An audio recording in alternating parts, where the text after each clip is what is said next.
Hola, profe, buenas tardes. Hola, ¿qué tal? Estábamos viendo el dimensionamiento de arneros, terminamos en la clase anterior viendo la restricción que hay que poner a lo que es el ancho, que es lo que permite finalmente encontrar el arnero apropiado. Les recuerdo que un arnero de n bandeja es exactamente igual que calcular n arneros. Se calcula primero el superior, después el que sigue y así sucesivamente. Se repite el mismo procedimiento. Y hay que acordarse que los datos de la alimentación fresca son útiles para la primera bandeja nomás. La alimentación de la segunda es el fino de la primera y así sucesivamente. Es para importante tener presentes. Ahora, una vez que uno ha elegido, ¿no es cierto?, ha colocado las restricciones de área y de ancho, tiene que ir a listados de equipos como el que estoy mostrando en pantalla, donde aparecen diferentes modelos de arneros, ¿no es cierto?, en que aparece claramente especificada la anchura y la longitud, en este caso en milímetros, así que el más chiquitito es de 1 metro por 2 y abajo el más grande es de 2,4 a 6. Por supuesto que hay muchas más dependiendo de los fabricantes, estoy mostrando solamente uno de tal vez el más común que es Norberg. Eh, Aquí en la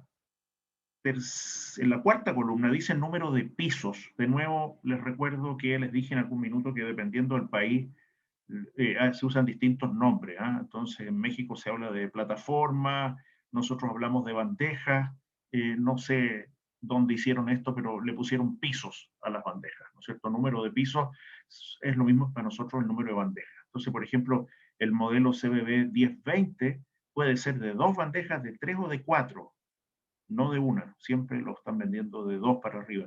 Hay otros fabricantes que fabrican una, dos, etcétera. Eso hay que tenerlo claro. Luego viene la potencia en caballo vapor, que en realidad para nosotros no es tan importante, el peso en tonelada tampoco, el volumen tampoco, porque todo eso básicamente es de importancia para quienes tienen que hacer el soporte estructural y la instalación de los arneros. Nosotros en realidad con ancho, largo y el número de bandejas estamos listos, ¿cierto? Una vez calculado el área. Ok. Eh, Hablé en algún minuto también de un arnero, un tercer tipo de arnero más allá de los horizontales y los inclinados, que es el arnero múltiple pendiente. Esto es como saldría en un catálogo, ¿no es cierto? Es Metso en este caso, de un arnero multipendiente. Aquí tenemos eh, arriba los modelos el, y después el número de bandejas. Hay de 2, de 3, de 2, de 3, etcétera. Largo, ancho, el área en metros cuadrados, la pendiente, ustedes ven 35, 25, 15. La primera parte está con un 35 grados de pendiente, la segunda parte con 25 y la tercera con 15. Va bajando, por eso se llama multipendiente y cada vez más plano. Después datos como motores, peso, etcétera. Pero básicamente lo importante es eso. Hay un pequeño video aquí que voy a ver solo lo mínimo. Ustedes después lo pueden pinchar en sus casas y verlo para ubicarse bien. Yo voy a sacar el sonido, eso sí, para que no moleste con la cancioncita. Ahí tenemos arneros multipendientes para que los vean en vivo.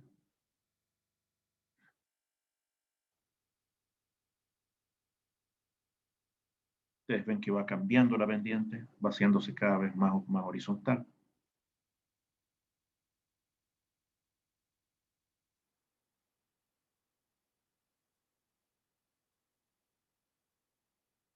Y ahí les están mostrando el tipo de movimiento. Y ahí lo ven con una animación de lo que sería el avance del material. ¿Ya? Véanlo ustedes, entonces yo voy a dejarlo hasta aquí nomás para evitar el tiempo involucrado. Ustedes lo pueden seguir viendo después. Ok, entonces, estábamos esencialmente viendo el catálogo y tienen la animación para que entiendan bien cómo es un arnero multipendiente y aquí tienen los diferentes tamaños que existen para esta marca en particular. ¿Ya?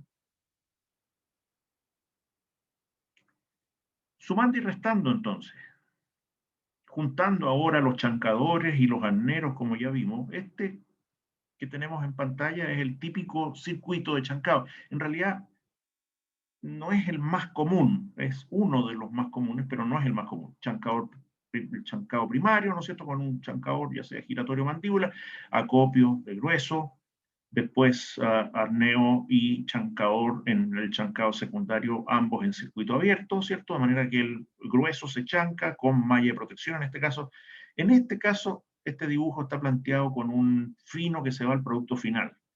No es lo más habitual, como puse aquí abajo. Esto es opcional, dependiendo de la granulometría de la alimentación.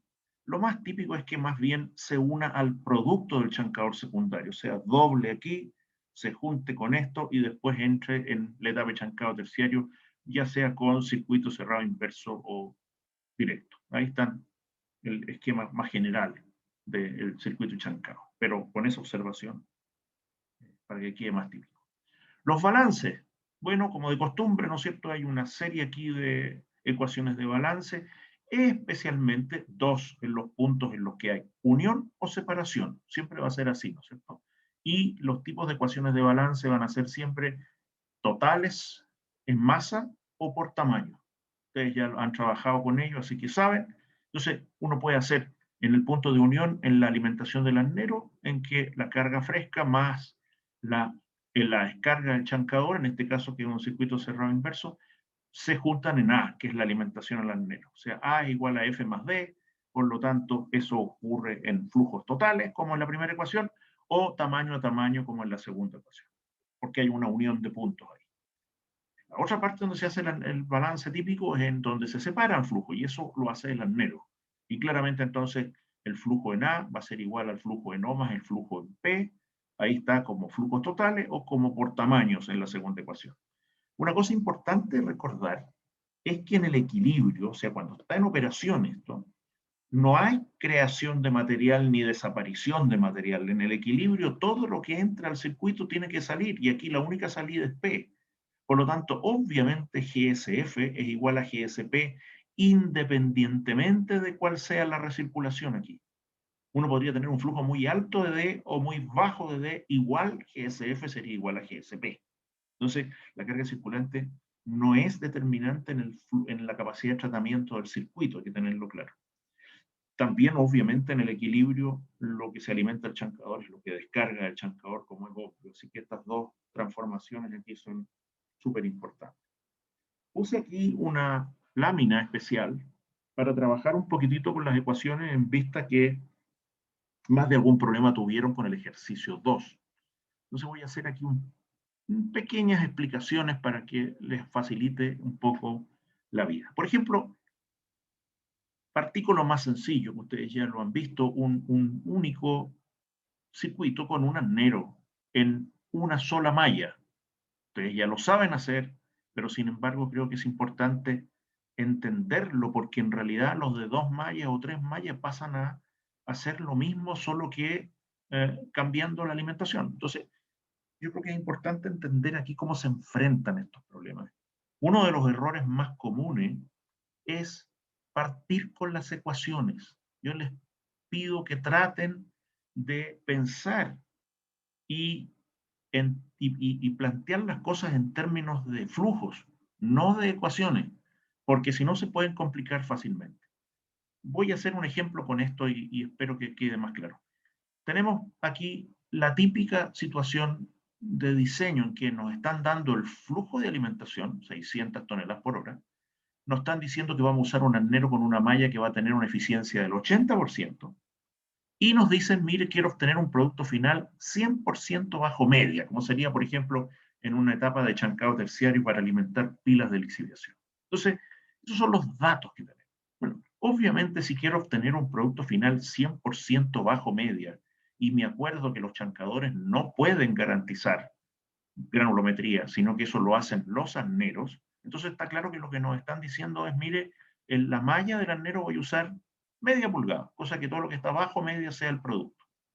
Y para atender a eso, en el chancador voy a ir a media pulgada colocando como setting la media pulgada, 13 milímetros, que es la aproximación a la media pulgada que se usa.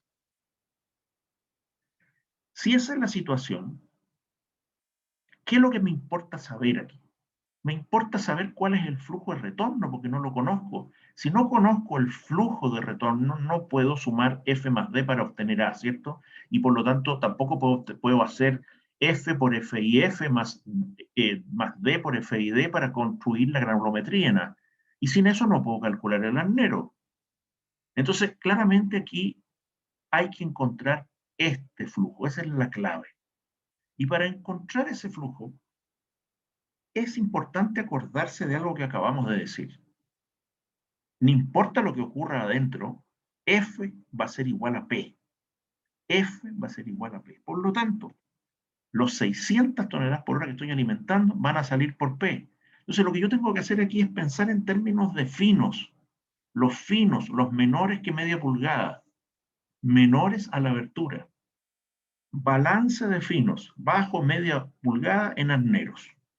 Y entonces, en palabras, antes de meterse con ecuaciones, los finos que llegan por F, por la carga fresca, más los finos que llegan por D, lo que viene del chancador, multiplicado por la eficiencia del arnero, va a ser lo que se va a P, el bajo tamaño del arnero. Entonces, recién ahora, cuando tenemos eso claro, nos vamos a las ecuaciones. ¿Cómo obtenemos estos valores? Primero tenemos el setting del chancador en 13 milímetros.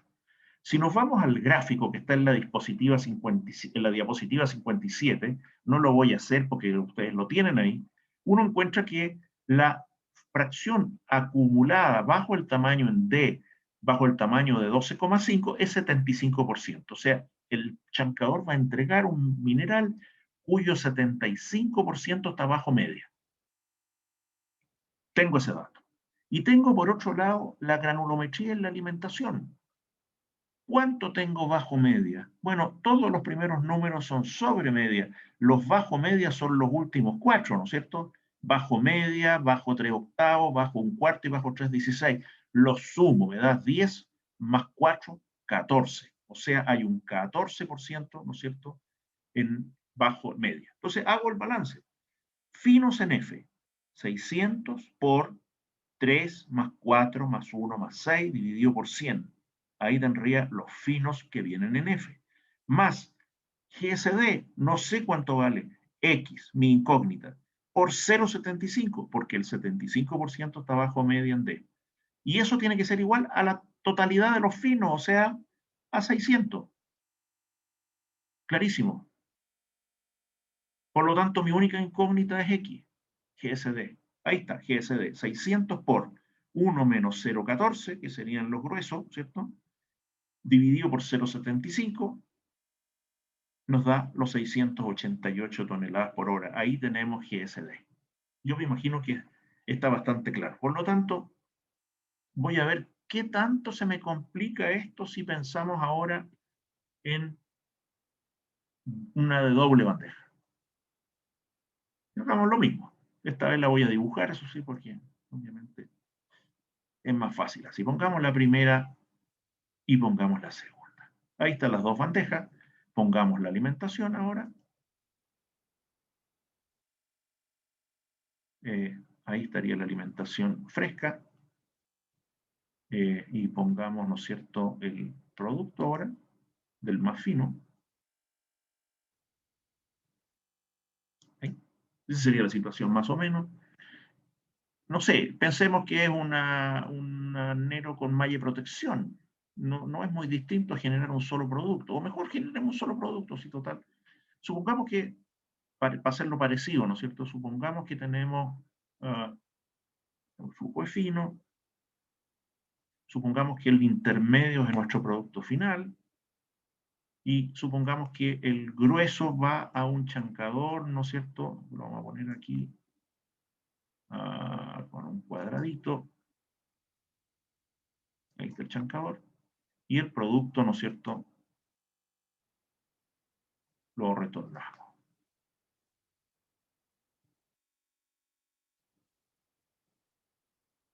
Ahí. Por lo tanto, estos dos se juntan y generan la alimentación al arnero de doble banda. Entonces le vamos a poner letras a esta cuestión para no complicarnos con los números, le vamos a poner letras sencillas. Aquí, por supuesto, vamos a escribir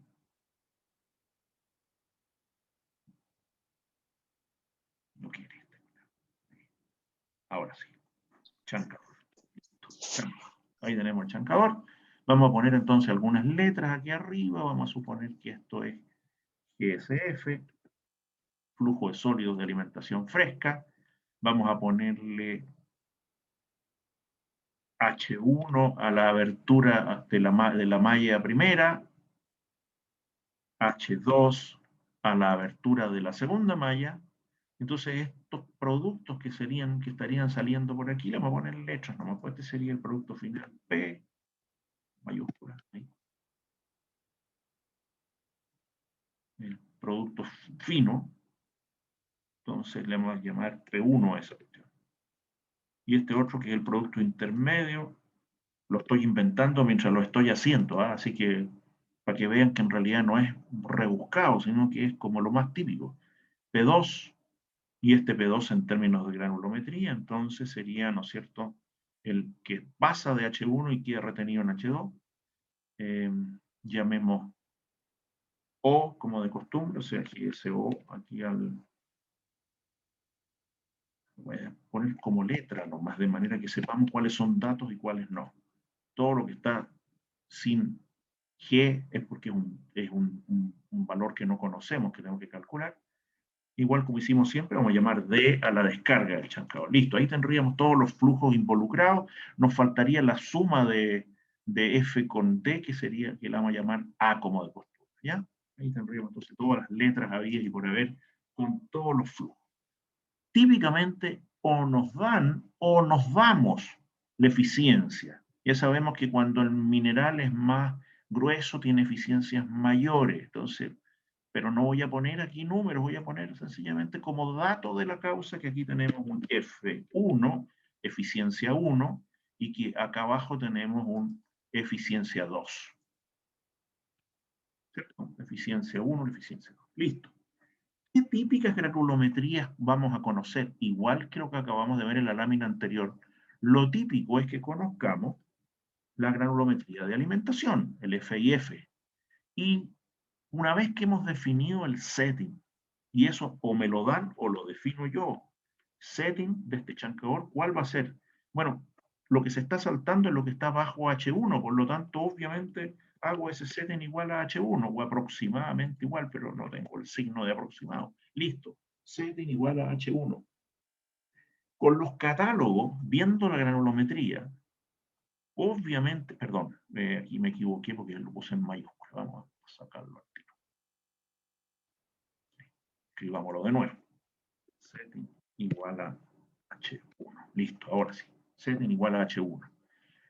Vamos trabajando toda esta cosa entonces. Si el setting es igual a H1, setting igual a H1, obviamente esto implica que conozco por catálogo, ¿cierto?, la granulometría en, ya sea acumulado, relativa, como sea, en D. Así que el FID, igual como el problema que vimos recién, es conocido.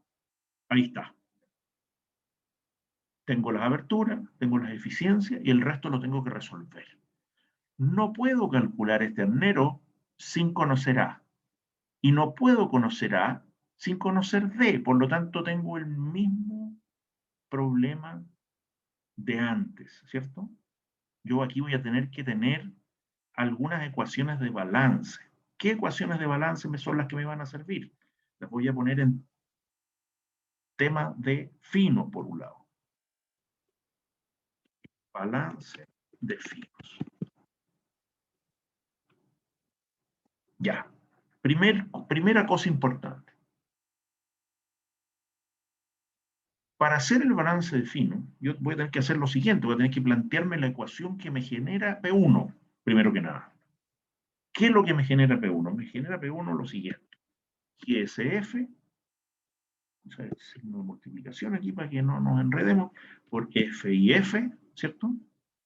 Pero lo vamos a pasar a acumulado. F, U, en F, de H1, de H2, perdón, porque eso es lo que se va a ir a P1, lo que va a pasar por la abertura de la segunda bandeja. FUF de H2, ¿no es cierto? Serían los finos que vienen en F. Voy a poner otro paréntesis acá arriba porque tengo que hacer una suma para ir después, ¿no es cierto?, a la eficiencia. Más tengo que poner ahora los finos que llegan por D.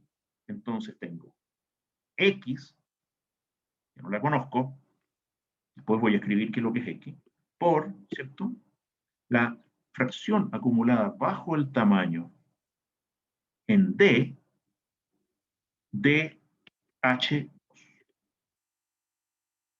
Tengo la granulometría por catálogo, calculo el acumulado bajo H2, que es la malla última, y tengo los finos que llegan por X. Si sumo los finos que llegan por X más los que llegan por D y los multiplico, ¿por qué eficiencia? Aquí viene la novedad. Bueno, para que lleguen a P, tienen que haber pasado por la primera eficiencia y también por la segunda. Por lo tanto, esta hay que multiplicarla por EF1, la eficiencia 1, en tanto por 1, por supuesto, no en porcentaje, y por EF2. O sea, la proporción de finos que pasó la primera malla todavía tiene que, en una cierta proporción, pasar la segunda. Y ahí recién tenemos los finos. ¿Y a qué es igual eso? A P1, obviamente. Entonces vamos a ponerle el tiro GSP1. Dejémoslo así. GSP1. Aquí no puedo decir que GSP1 es igual a GSF porque tengo esta otra salida que está aquí. Pero tengo una primera ecuación. El balance de finos de la del total de las NERO, ¿no es cierto? Entonces ahora voy a hacer lo mismo con la primera, porque la primera también genera finos. Entonces es reparecida. Sencillamente, GSF, voy a ir copiando de arriba, por FUF, esta vez no de H2, sino que de H1, los finos con respecto a la primera bandeja que vienen en la alimentación fresca, más, de nuevo, X, incógnita, por FUD de H1, o sea, los finos que vienen de la descarga del chancador, que conozco porque saqué la granulometría completa del catálogo. Multiplicado solo por la primera eficiencia, porque vamos a sacar ahora lo que se va, uy, quedó muy chiquitito, solo lo que se va, ¿no es cierto?, de finos de la primera. Bueno, esos finos de la primera serían la alimentación a la segunda, ¿cierto?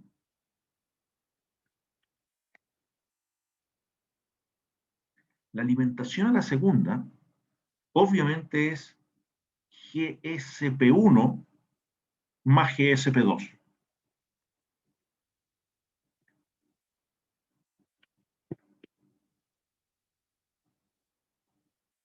Ahí está. O sea, hicimos un balance de finos global y hicimos después un balance de finos de la primera bandeja.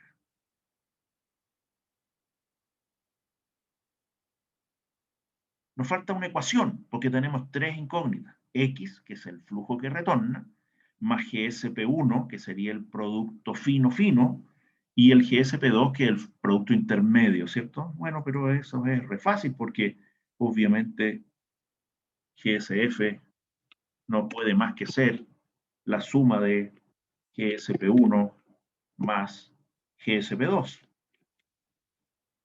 Ahí tenemos las tres ecuaciones y resolvemos y tenemos X, tenemos GSP1 y tenemos GSP2. Con X, o sea, con GSD, lo voy a anotar aquí por si acaso, ¿no es cierto?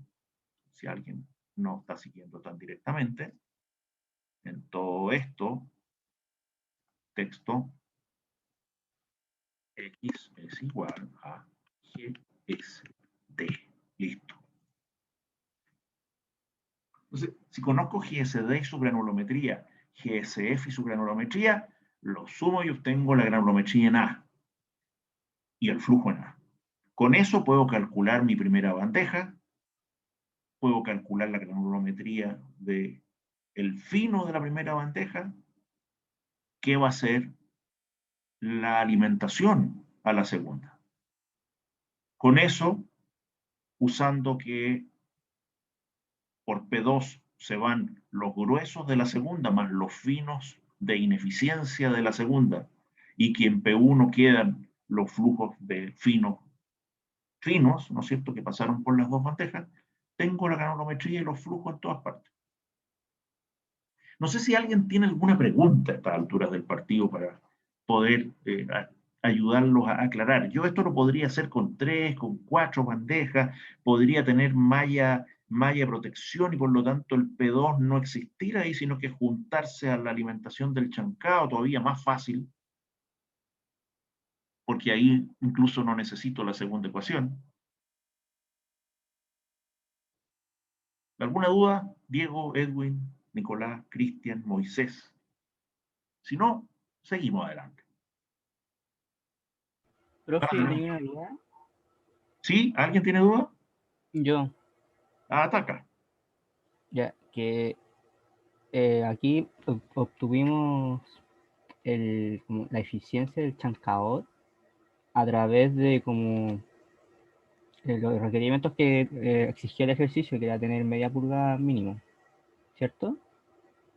Sí. Y eso se sale de una tabla. Uh-huh. Ya que... Y eso mismo se tiene que haber aplicado en el ejercicio, ¿cierto? O sea, el que revisamos el martes, ¿o no? A ver, no sé si te entendí porque no te oigo muy bien, la verdad, Ah, ya. pero lo que yo entendí de lo que me estás preguntando, normalmente el setting, lo vimos en algunas clases anteriores cuando hablamos del chancado, antes de partir con los arneros, Sí, el sí. setting define la granulometría del producto. Uno no puede, o sea, en cualquiera sea el caso, ya sea en un control, en un ejercicio, en una tarea, o cuando estás trabajando haciendo la pega del balance, si tú no tienes la planta, porque aquí estamos calculando cosas que no existen, ¿cierto? Están haciendo la ingeniería recién. Entonces, uno va a tener que tener esa información de alguna parte, y esa información es función del setting. Entonces, eh, no me puedo devolver aquí porque tendría que borrar. Bueno, pero puedo borrar porque ustedes lo tienen en realidad. Así que si nadie quiere decirme nada del circuito propiamente tal, voy a borrar los dibujos para mostrarles, ¿no es cierto?, eh, que para cada setting van a tener de dónde obtener la granulometría de los gráficos del producto de los chancadores. O se los van a dar. Cualquiera de las dos situaciones va a ser así. No sé si te estoy contestando porque no te escuché muy bien la duda en particular, Diego. Sí, sí, digamos más claro. Ya. Gracias, profe. ¿Algo más? ¿Alguna duda más? Le voy a hacer un pequeño agregado. Un agregado más le voy a hacer. ¿Qué hubiera pasado si hubiera sido en vez de 2 productos como tenemos en este caso? O sea, 3 en realidad. El grueso que se va achancado, el intermedio que es un producto intermedio y el fino. ¿Qué hubiera pasado si hubiera sido de 2 productos con malla de protección? Voy a mostrarles cómo cambia esto. Así que voy a borrar aquí el P2 y voy a borrar esta línea y la voy a cambiar por otra ahora. Estamos haciendo otro problema, pues, no se vayan a confundir.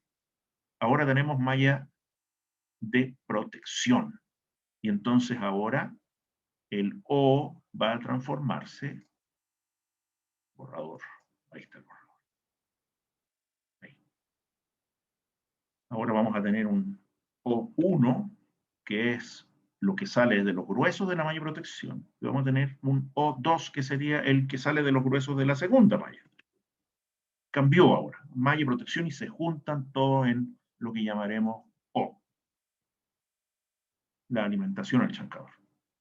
¿En qué cambia todo esto? Balance de finos, de nuevo, les recomiendo siempre pensar en finos. Les va a ser muy fácil encontrar las ecuaciones. Aquí la primera sigue siendo válida. GSF por FUFH2 más X por FUDH2 por la primera y por la segunda eficiencia me da GSP1. Ahora, GSP1 es el único flujo que hay. Por lo tanto, aquí vienen los cambios. Voy a borrar la llavecita, voy a borrar esto, voy a borrar esto y voy a borrar esto. Y voy a entrar aquí con texto. ¿Qué es lo que es GSP1 en este nuevo problema? Es todo el producto. Por lo tanto, no puede ser más que igual a GSF. Así que aquí es más fácil todavía. Porque aquí directamente encuentro X, porque GSF es un dato, el flujo de alimentación. Por lo tanto, esto implica directamente conocer X igual a GSD, que a su vez es igual a GSO, ¿cierto? Listo, ahí está. Se acabó el problema. Este es más fácil todavía.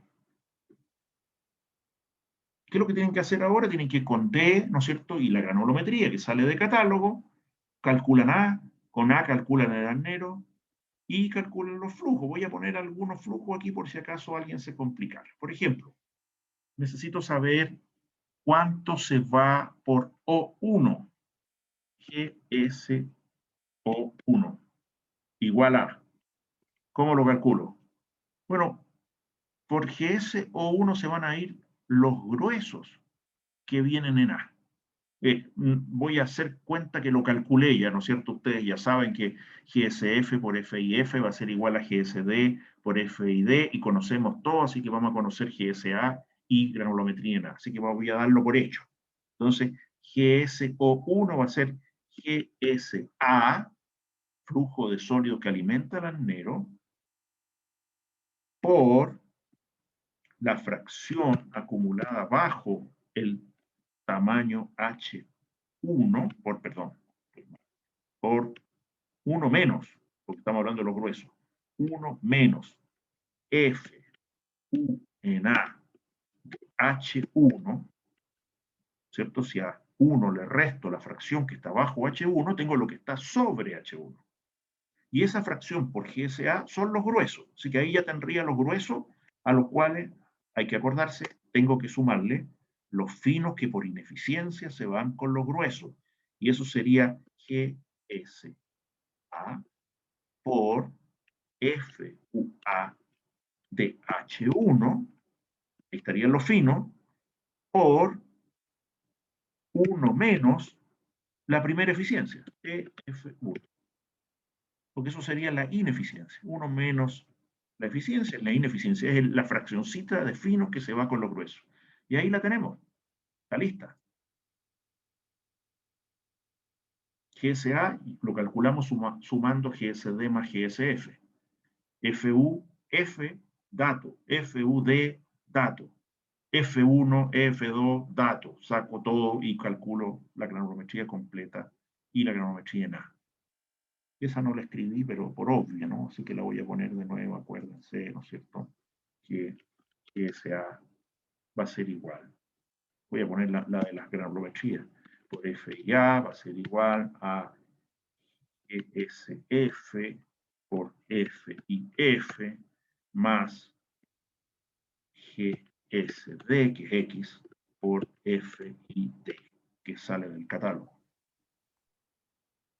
Con eso conozco la granulometría en A, porque además, ¿cierto? También está el balance total, GSA igual a GSF más GSD.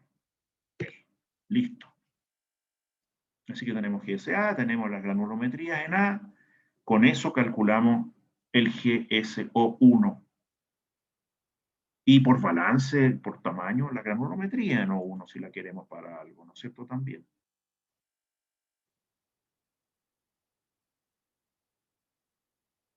Y nos faltaría el GSO2, ¿cierto? GSO2, ¿de dónde sale el GSO2? Bueno, si ya tengo todo lo demás, lo puedo hacer directamente por balance, no necesito hacer el balance de fino, así que puedo sencillamente decir, mire, el GSO2 fácilmente va a ser igual a GSF, ¿no es cierto?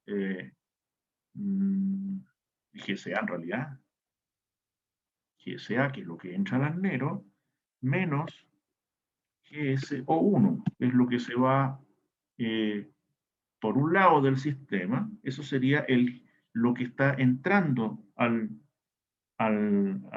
grueso, ¿no es cierto? Está entrando al arnero, ¿cierto? Entonces ponemos ahí GSA menos GSO1 sería el flujo de alimentación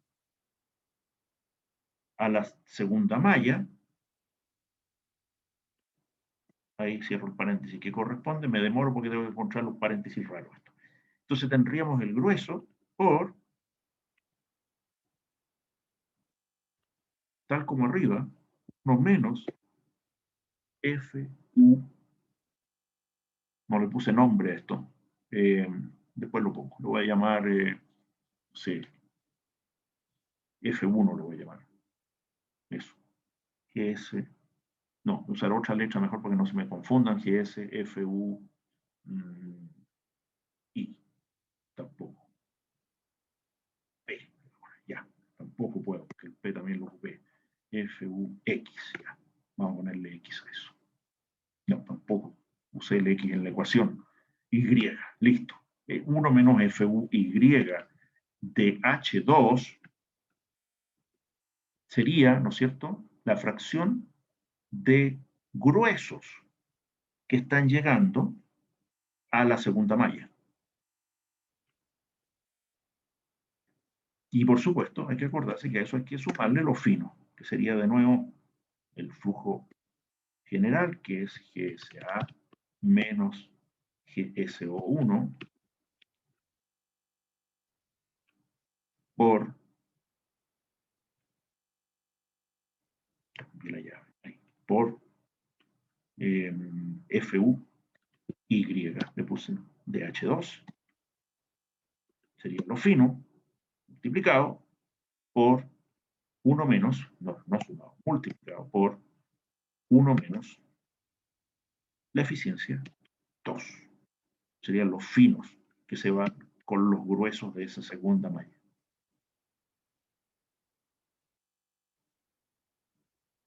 Ahí va que entre todo en una sola línea. Listo. Entonces ahí tienen el segundo flujo. Serían los gruesos más los finos por ineficiencia. La eficiencia del segundo esta vez, por supuesto. Y así sucesivamente. Lo demás es ir haciendo balances globales y tamaño. Hicimos 3 ejemplos así como rápidos, pero ustedes lo van a grabado, lo pueden ver, pueden trabajar. Me di cuenta que en la clase auxiliar respectiva, Constanza les dio un problema propuesto del puro enunciado, que era igualito al que tiraron en el ejercicio que tantos problemas les generó. Si ustedes hubieran tomado ese problema propuesto y lo hubieran intentado resolver antes del ejercicio, hubieran surgido todas las dudas que podrían haber resuelto consultándole al ayudante, Diego, al auxiliar, Constanza, al profesor, quien les habla, y hubieran resuelto todas sus dudas y les hubiera ido fantástico en el ejercicio. Pero no lo intentaron porque no pescaron el ejercicio propuesto y por lo tanto les fue mal en el ejercicio. Así que tratan de que no les pase con el control. Listo. Yo creo que es suficiente por ahora con esto, así que nos vamos a lo siguiente.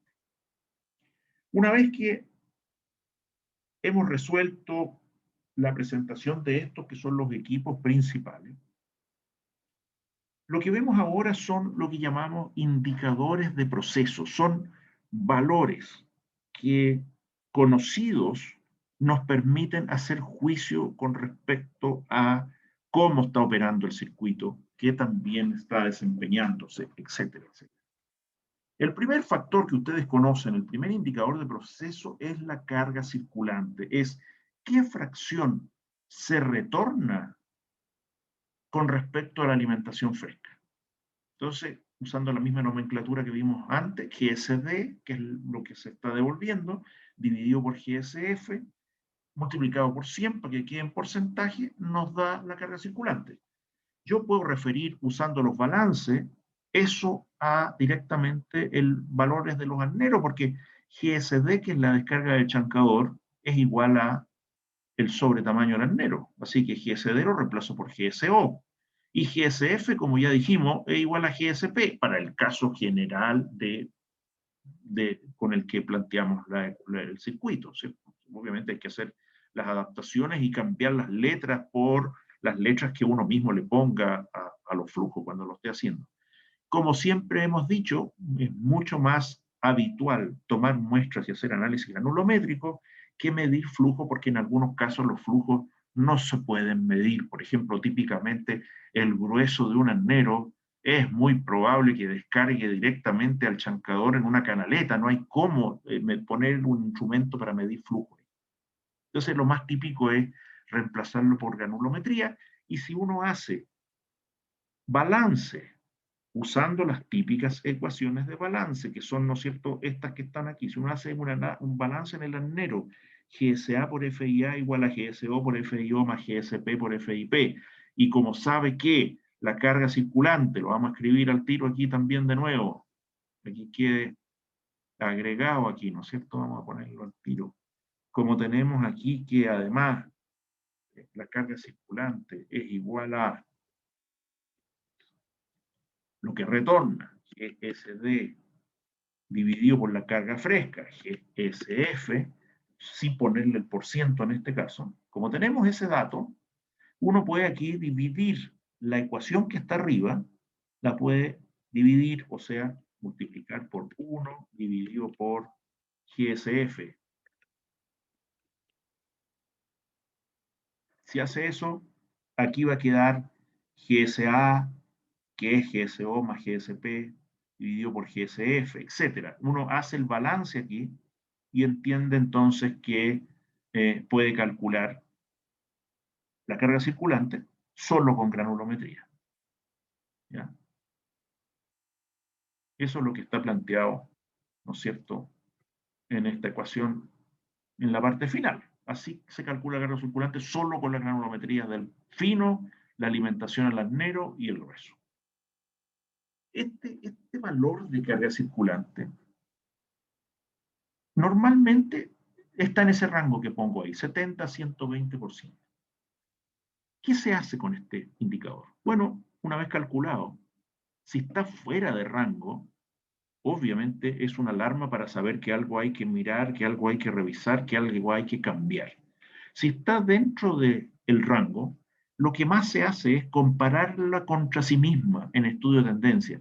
La carga circulante del turno con la carga circulante del turno anterior, la del día con la del día anterior, la de la línea A por la línea B por la línea C. Si hay, por ejemplo, 4 chancadores terciarios en circuito cerrado con sus respectivos arneros, voy a tener 4 valores de carga circulante, se comparan entre ellos, etc.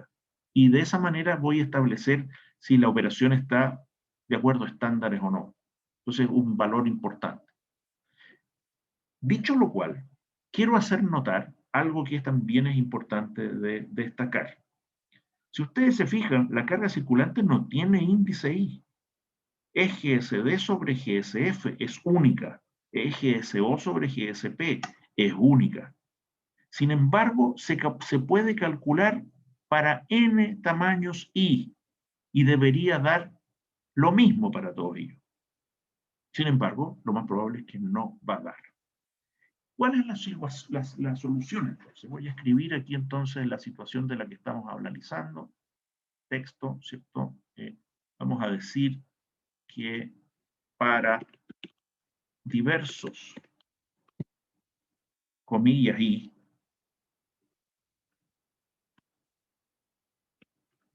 dará varios valores de CC, coma, pero este debe ser, pero esta en realidad, la carga circulante, debe ser única, un solo valor.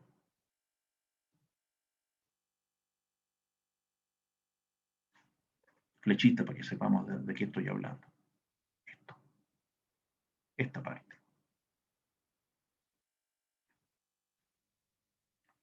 ¿Cómo enfrentamos este problema? Que vamos a tener distintos valores de carga circulante. Hay 3 caminos. El camino del flojo, que es el más malo de siempre, es usar una sola malla y calcular la carga circulante con esa única malla. Al hacer eso, está cometiendo muchos errores de partida. Podría no ser la mejor malla, podría no ser representativa, podría justo ahí tener varios errores. está desperdiciando además la oportunidad de hacer lo que llamaremos conciliación de datos. Entonces, versión 1, una sola malla.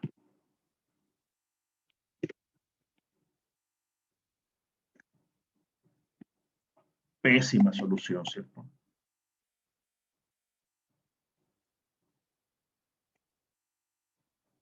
Alternativa 2, las calculo todas y tengo n con n CCs, coma, calculo el valor promedio.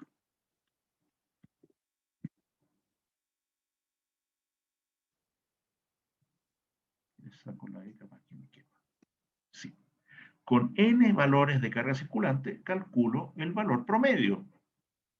Como siempre ustedes saben, el valor promedio es un valor esperado, razonable. Obviamente, si yo veo que uno de los o dos de los valores de carga circulante está muy alejado del total, porque seguramente hubo alguna pifia en esas mallas, elimino las malas. Ustedes seguramente han visto en análisis de datos ahí con el profesor Emery o en alguna otra parte, habrán visto técnicas de eliminación de outliers, ¿cierto? De valores malos. También se usan aquí para encontrar, eliminar los que estén muy malos y sacar el promedio con los restantes. Esa es la segunda alternativa, que es bastante mejor que la primera porque está usando todos los datos, pero no es la óptima. La óptima es la tercera, que es usar optimización para conciliar datos.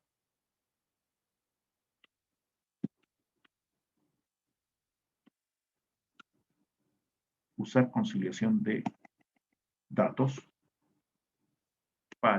con optimización.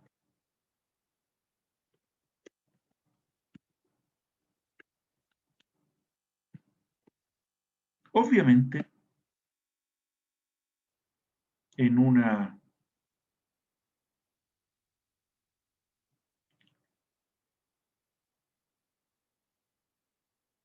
problema, en una tarea, lo puedo plantear. En un control o en un ejercicio no se alcanza porque demanda más tiempo, evidentemente. Por lo tanto, para efectos de controles, de ejercicio, el promedio es una buena aproximación, es un buen valor. Pero para la pega, para el trabajo y por lo tanto para una tarea que les voy a dar con mucho cariño, que va a ser la tarea 2, es mejor usar conciliación de datos con optimización. ¿Qué se obtiene al hacer conciliación de datos con optimización y de qué se trata? ¿De qué se trata esto? Bueno, la conciliación de datos en el fondo lo que va a hacer es que me va a permitir este valor 3, me va a permitir dos cosas. Encontrar la mejor o el mejor set de datos de granulometría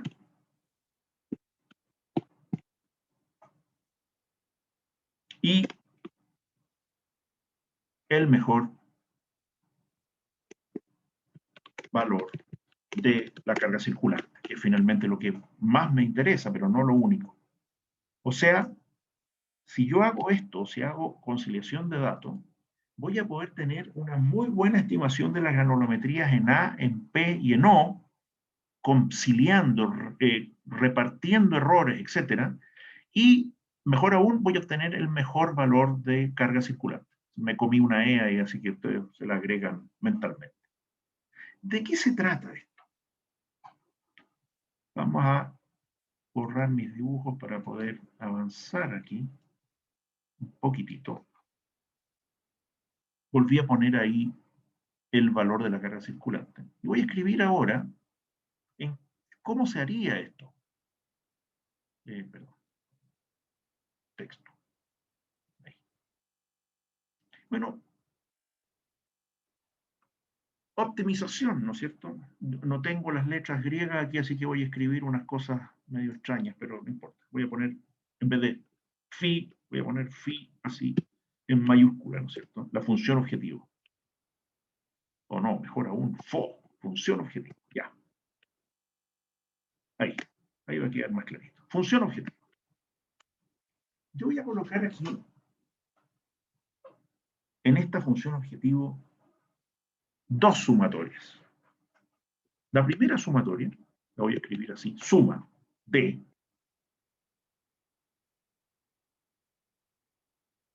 las diferencias cuadráticas, como hacíamos cuando hacíamos el cálculo con Solver de los parámetros de los modelos granulométricos, ¿se acuerdan? Vamos a hacer aquí una suma de todos los f i, y lo voy a hacer en tres partes para que quede clarito, ¿ya? Lo voy a hacer así. F, I, P menos F, I, P. Destaquémoslo de alguna manera, no sé cómo quedará con esto. No, no queda muy bien, le voy a poner FIP prima. Ya, ¿dónde tengo la prima aquí? Esta.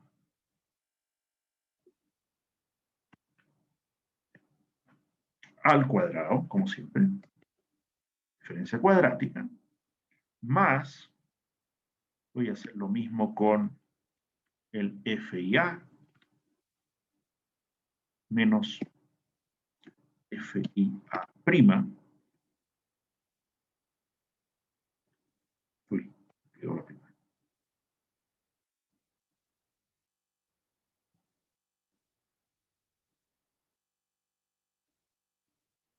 Eso, cuadrática, como siempre, más las otras granulometrías, que serían, ¿no es cierto? El F, I, ya tengo P, tengo A, me falta O. F, I, O, menos F, I, O prima, también al cuadrado. Y cierro el paréntesis, ¿no es cierto?, de la sumatoria. Este. Ya.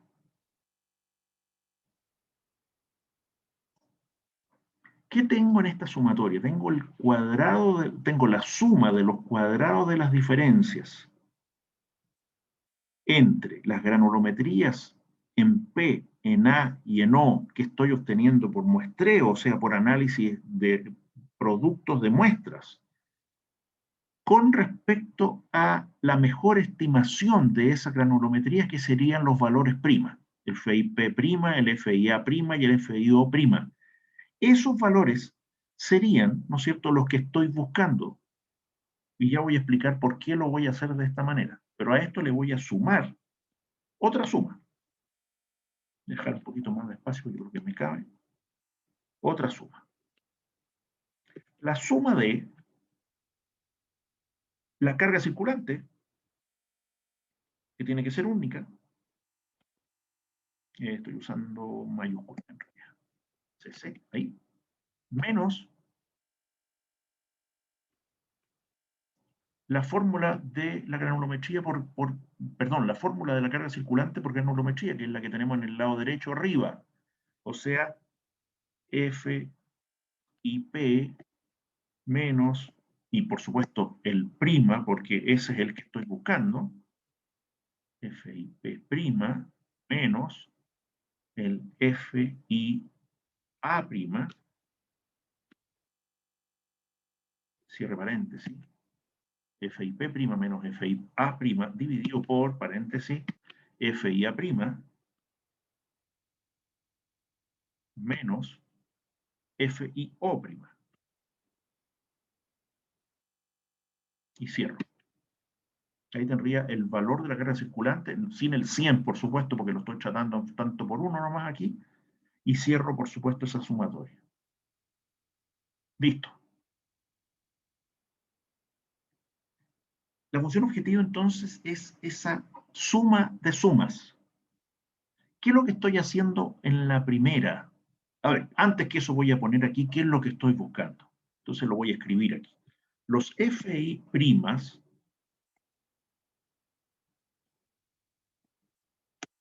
son los valores buscados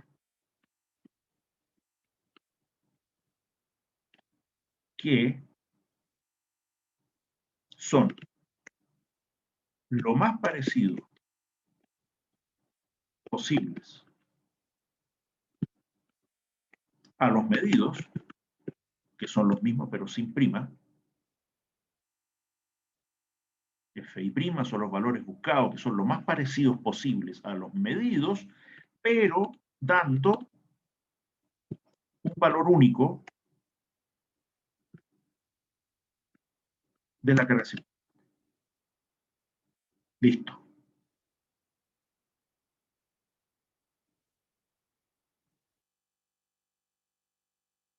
Lo voy a poner por acá. Entonces los F y' son los valores buscados, son los más parecidos posibles a los medidos, pero dando un valor único de carga circulante. Entonces, veamos los términos que tenemos aquí. Este primer término, esta primera gran suma, lo que está haciendo es que si esa suma es chiquitita, ahí me acabo de dar cuenta que en el primer término puse una P mayúscula, pero bueno, ustedes sabrán que es la minúscula de la que estamos hablando. Esa primera suma lo que nos está dando, ¿no es cierto?, es la primera característica. Estás haciendo que sea, al minimizarlo,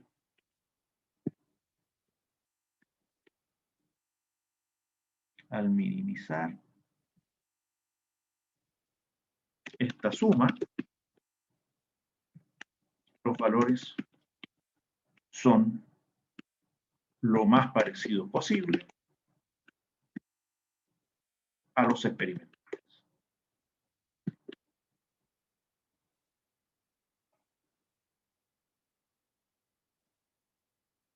Esa es la primera. Esta es la primera suma. Eso es lo que está garantizando. Porque si la suma de los cuadrados de las diferencias, o la suma de las diferencias cuadráticas entre los valores experimentales y lo que estoy buscando, se minimizan, entonces los valores prima se parecen a los no prima, o sea, se parecen a los experimentales lo más posible. Eso es lo que garantiza la primera suma. Y por supuesto tiene tantos valores como valores de I y muestras yotome, ¿no es cierto? Después tenemos la segunda suma. ¿Qué es esta segunda suma? Bueno, esta segunda suma se encarga del otro problema. Si minimizo, perdona, aquí creo que tendría que haber anotado que era cuadrático esto y no lo puse. Es la diferencia cuadrática. Me faltó otro paréntesis, no hay que escribirlo de nuevo. Sí, obligado. ¡Uy! ¿Qué hice? Ahí. No voy a poder, hay que escribirlo de nuevo encima nomás. Ya, no importa, después lo rayo. Voy a escribir de nuevo bien porque me comí un paréntesis. Suma de paréntesis, otro paréntesis, CC menos paréntesis FIP prima menos FIA prima, cierro el primer paréntesis, divido por F, abro paréntesis, ¿no es cierto? FIA prima menos FIO prima, cierro el paréntesis de esa parte, pero lo que no hice antes es que tengo que cerrar otro paréntesis más, que es el paréntesis de la diferencia, ¿cierto? Y esa cuadrática, por supuesto. Y ahora cierro la llave, eso me había faltado, ¿no? Entonces, eso es lo que debiera ir acá, así que voy al tiro a arreglarlo, dibujar raya, a borrar esta parte. Esta no, sino que la de arriba, ¿ya? ¿Qué es esa sumatoria entonces? Es la que me está dando la condición de, al ser mínima, entonces al minimizar, da valores únicos de carga circular. Listo. Ahí estamos garantizando las dos cosas que queremos, que es lo que está dicho abajo. Por lo tanto, al minimizar el total, la suma de las sumas, estoy logrando las dos cosas. Encontrar, ¿no es cierto?, los valores F y prima, que son, siendo lo más parecidos posibles a los medidos, dan un valor único de la carga circulante. Entonces estoy logrando un doble objetivo: buenos valores de granulometría y un valor único conocido y creíble de la carga circulante. Eso va a contemplar la segunda tarea que les voy a hacer llegar a partir de hoy día mismo. ¿Qué importa aquí? Entender que, ¿no es cierto?, para hacer esto usamos el solver, como lo hicimos antes. Coloquen todos los cuadrados de las diferencias, súmenlo, calculen todas las diferencias entre la carga circulante y los valores calculados con cada uno de los valores, sumen las dos sumas, métanse al solver y que el solver encuentre los valores prima y el valor de la carga circulante único que minimiza la sumatoria del cuadrado de las diferencias, y con eso tienen resuelto el problema. Listo. Volvamos. Aparte de la carga circulante, el otro indicador de proceso importante es la eficiencia del arnero, que ya la vimos, la eficiencia por tamaño. Aquí la expresé en función de la carga circulante y acá a mano derecha de puras granulometrías. De nuevo, se compara contra sí misma en estudios de tendencia y permite detectar condiciones anómalas de arneo, como ya vimos. Esto ya lo vimos en su minuto, ¿no es cierto? El corrimiento de la curva de eficiencia para abajo significa enseguecimiento de las mallas, hacia la derecha significa que se han ido cambiando los agujeros, se han ido deformando, etc. Eso lo vimos, pero aquí está planteado de forma general. Y hay otros dos indicadores de proceso: la razón de reducción, que también la hemos visto ya, el F80 dividido por el P80 en el chancador, valores normales entre 4 y 6, si está fuera de rango hay que ver qué pasó. También se compara contra sí misma en estudios de tendencia, ¿no es cierto? O con las líneas paralelas equivalentes. Y por último, el índice de trabajo operacional, que es usar la ecuación de la tercera ley de la convolución, la ecuación de Bond, pero despejando esta vez el work index, que pasa a ser no el valor de laboratorio que corresponde al mineral, sino que se calcula con datos de planta. Entonces voy a la planta, al chancador respectivo, mido la potencia que consume el motor, la divido por el tonelaje que está alimentando el chancador, y eso lo divido por 10 veces la diferencia del inverso de las raíces cuadradas de los respectivos de 80, en U y en T.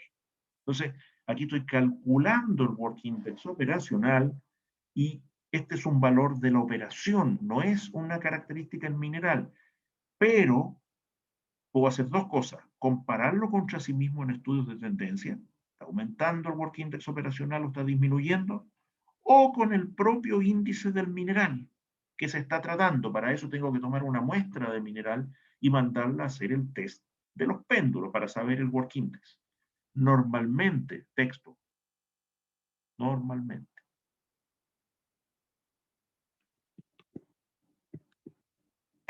el work index debería parecerse al work index operacional.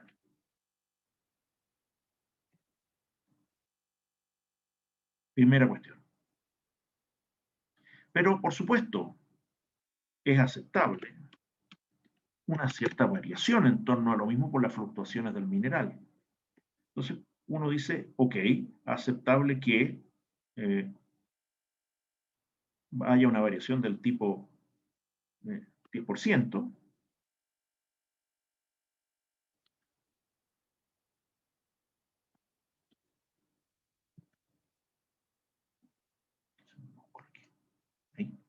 eso. Por lo tanto, si la razón entre ambos está entre 0,9 y 1, es aceptable, está variando un 10%. Pero, ¿qué pasa si se sale de ahí? Bueno, claramente hay problemas, y la gracia que tiene este índice es que nos puede decir cuál es el problema. Porque, por ejemplo, ¿qué pasa si no ha habido un buen mantenimiento en la transmisión entre el motor y el chancador? La potencia consumida va a cambiar, y si crece, el work index operacional va a crecer. No porque el mineral sea más duro, sino que porque el sistema está consumiendo más potencia por fallas en el mantenimiento.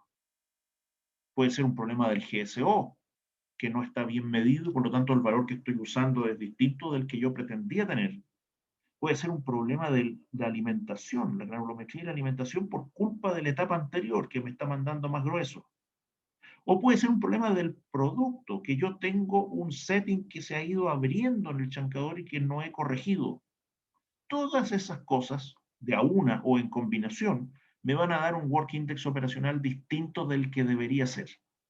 Pero ojo, el que debería ser es con el mineral que se está tratando, no con el del proyecto, no que vaya a buscar en los libros cuál fue el work index con el que se calculó los chancadores respectivos o los motores de los chancadores respectivos, porque ese es como el promedio universal. Lo que tengo que hacer es mandar una muestra actual y ver cuál es el work index de este mineral que estoy tratando y hacer esta comparación.